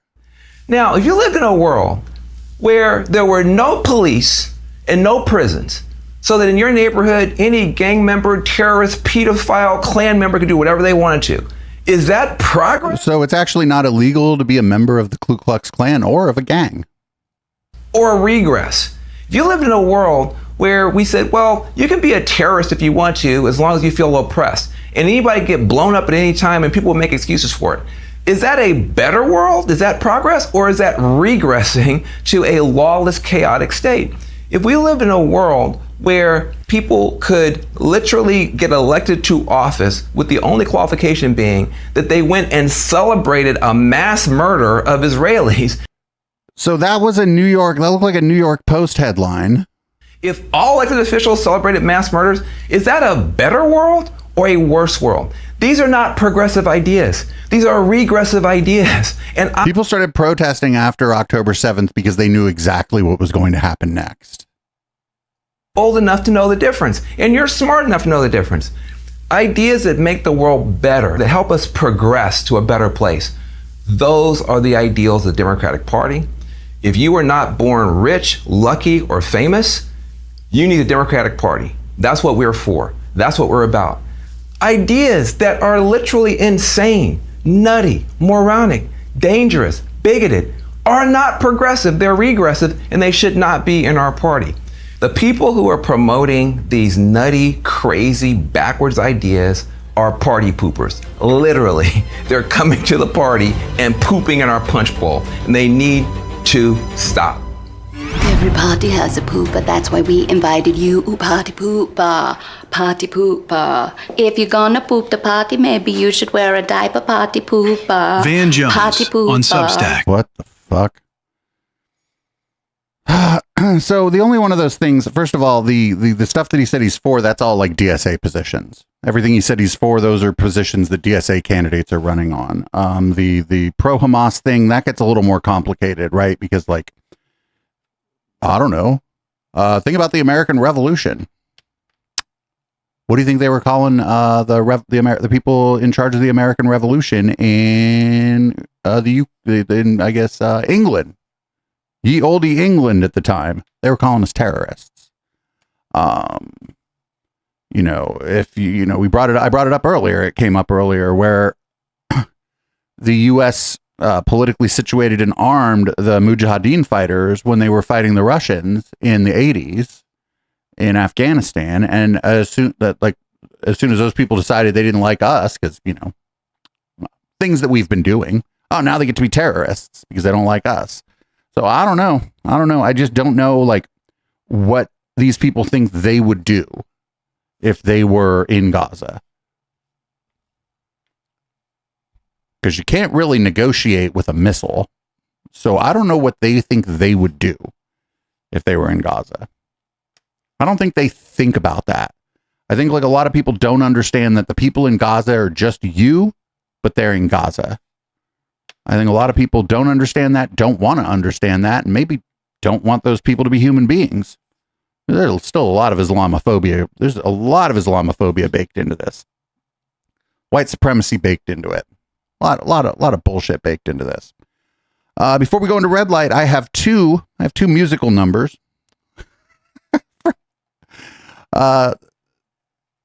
Man, if only Fire by Night would have kept going. That's all I'm saying. If only Blaine was still doing Fire by Night. Pornography will not take a hold of you!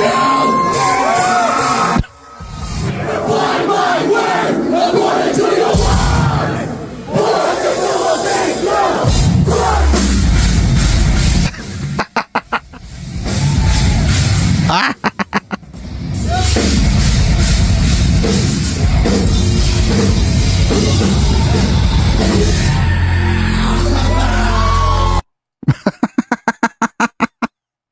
Oh man, I totally wish there was still Fire by Night, because that band could get on Fire by Night.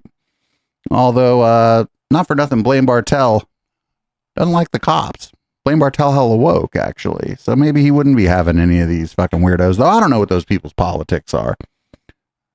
Those people, they might not even believe in God and be like, well, fuck, we got to make money somehow.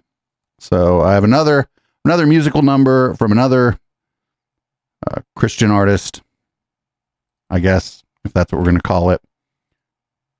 This one's got an acoustic guitar.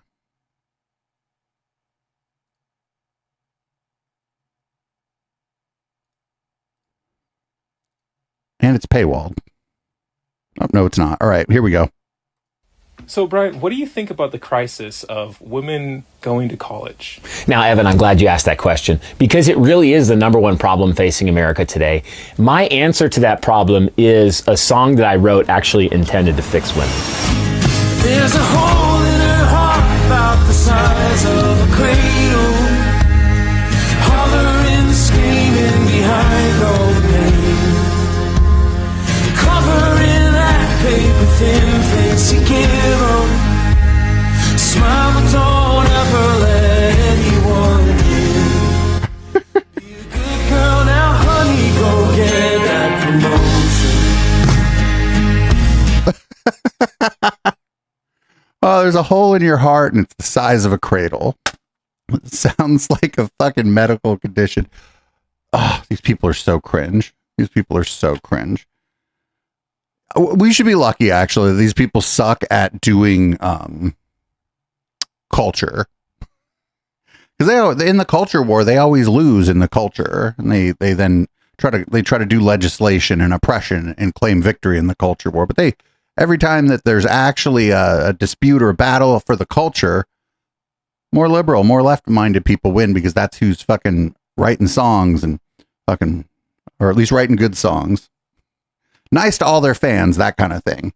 So that's it. We're going to go into red light in just a minute. So if you're watching live, you know the drill. Stick around. If you're listening on the pod, do check out the live show sometime at twitch.tv/EchoPlexMedia. Support the project at patreon.com/Echoplex or at eplex.store. And this is Boomers by Periscope. I'm going to change the contents of my beverage, change the color of the lights in this room, and I'll be right back. We got some good stuff for red light tonight.